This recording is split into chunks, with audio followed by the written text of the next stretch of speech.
प्यारे बच्चों नमस्कार। मैं मोहम्मद शमसूल अंसारी जीडी गोयनका गया बिहार से। आज कक्षा दूसरी के लिए पाठ 1 का प्रश्नोत्तर आप लोगों के समक्ष लेकर के प्रस्तुत हुआ हूँ।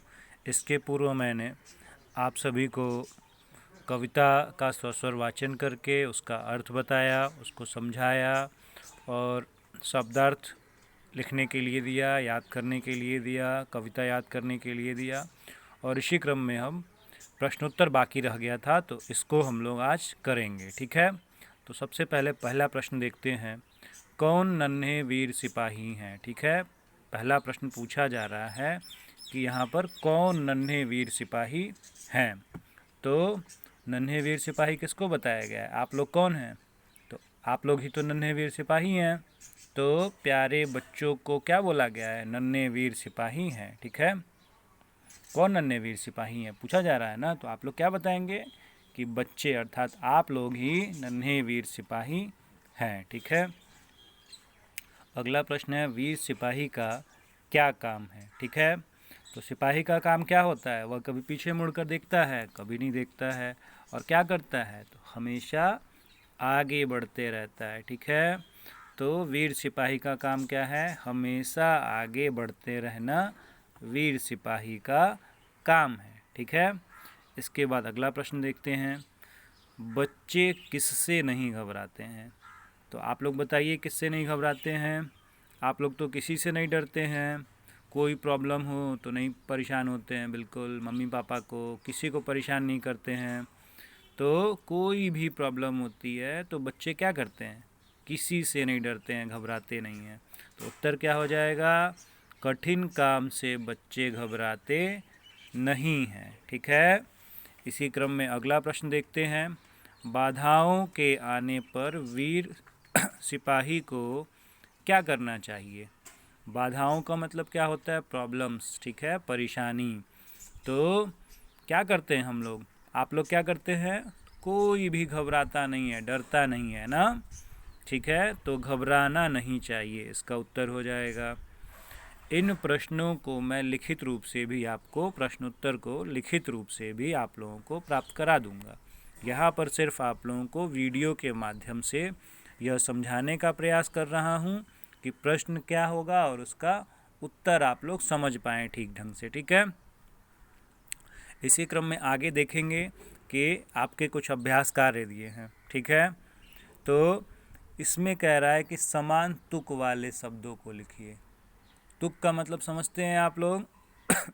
जैसे समझाने के लिए पुस्तक में क्या किया है, काम के आगे नाम लिख दिया है, वैसे ही आए का क्या हो जाएगा? पाए हो जाएगा। डरते का मरते हो जाएगा। आगे का भागे लिख सकते हैं। जाते का आते लिख सकते हैं। बढ़ना का पढ़ना। ठीक है, तो आप लोग इसको अपनी पुस्तक में साफ, सुंदर और स्पष्ट रूप से लिखेंगे। ठीक है, इसके आगे और देखते हैं। अगला दिया है आपके पुस्तक में, पढ़िए, समझिए और याद करिए। ठीक है, सबसे पहले दिया है वीर के सामने कायर। तो वीर का मतलब क्या होता है? बहादुर होता है। और कायर का मतलब क्या होता है? डरपोक होता है। तो ये एक दूसरे के क्या हो गए? अपोजिट हो गए, उल्टा है ये। ठीक है, किसका उल्टा क्या होता है आपको यहाँ पर लिखा है, याद करना है। ठीक है, और समझना है। नन्हे का मतलब, नन्हे किसको बोला जाता है? छोटे को बोला जाता है नन्हे। तो फिर उसका उल्टा क्या होगा? बड़े हो जाएंगे। ठीक है, इसके आगे देखिए, आगे का क्या हो जाएगा उल्टा? पीछे हो जाएगा। कठिन का क्या हो जाएगा? सरल हो जाएगा। तो इसको आपको लिख करके याद करना है। और ये क्या है? एक दूसरे के उल्टे, अपोजिट वर्ड हैं। ठीक है, इसके बाद अगला दिया है, श्रुतलेख लिखें। अर्थात कि आपको क्या करना है? सुन करके लिखना है। शब्द दिए हुए हैं, नन्हे, बाधा, कठिन, घबराते, सिपाही, बढ़ना। ठीक है, तो इन शब्दों को मैंने बोल दिया और आप लोग क्या करेंगे? अपनी पुस्तक में ही या अपनी किसी कॉपी में इसको क्या करेंगे? श्रुतलेख वाली कॉपी में इसको लिखने का अभ्यास करेंगे।